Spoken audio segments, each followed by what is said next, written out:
this goes out to all the couples out there who are stuck in this negative cycle of conflict, where one partner wants to bring up an issue, wants to connect about something that is important to him.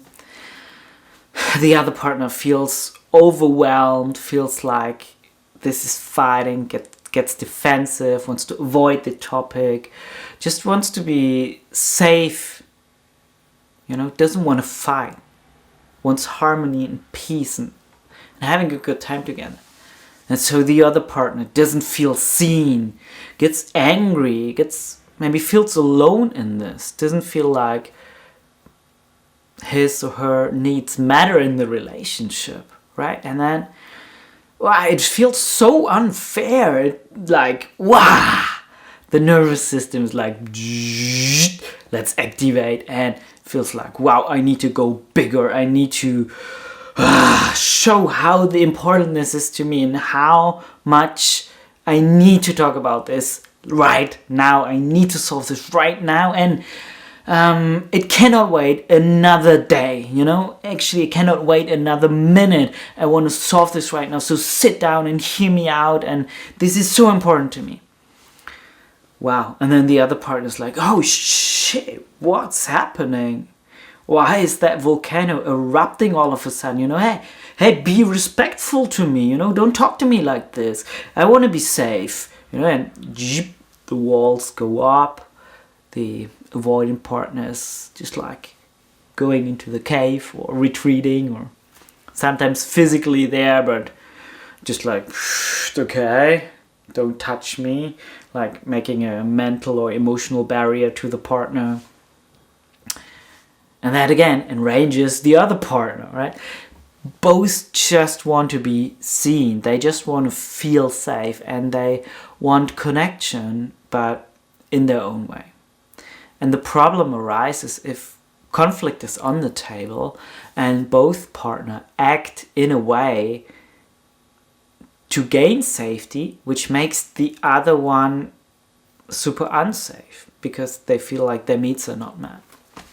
It's a vicious cycle, and it can really quickly spiral out of dynamic, and there's a full-blown conflict going on, and then nobody really knows why.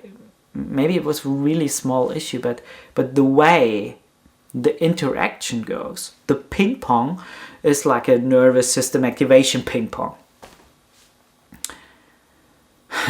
And I talk to a lot of couples that have this issue going on in a not so severe or even in a very severe form. Like, there's nothing like conflict with your partner when your attachment system gets activated.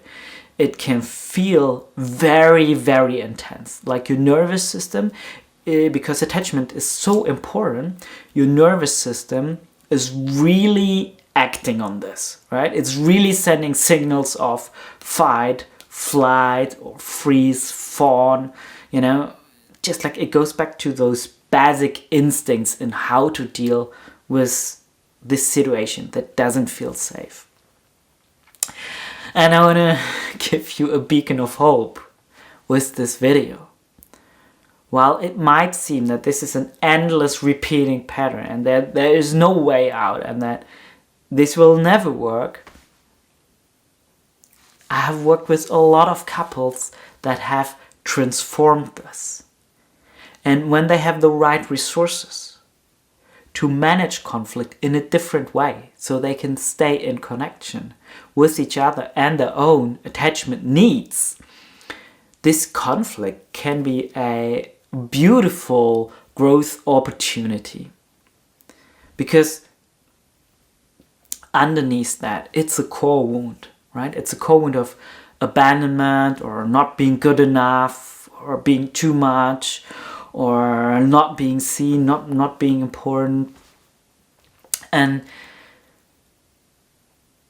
your partner triggers that core wound. This is why the conflict erupts. It's like, poof! And usually they're complementary core wounds.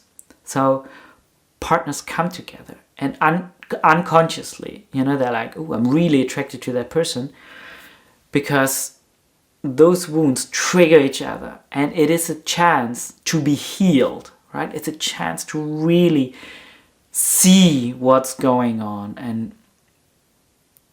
it's a beautiful feeling when two people bring their core wounds and they're able to connect with them vulnerably, and they develop that healing process where they both become safe, and that can forge a really stable, deep and fulfilling relationship.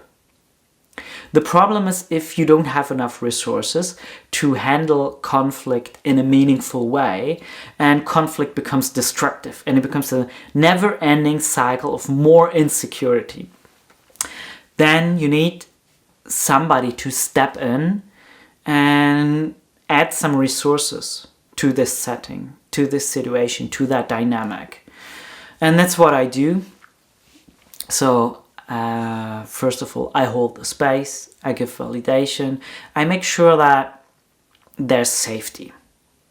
And then I guide the couple to learn about themselves, about their own attachment needs, and about their partner.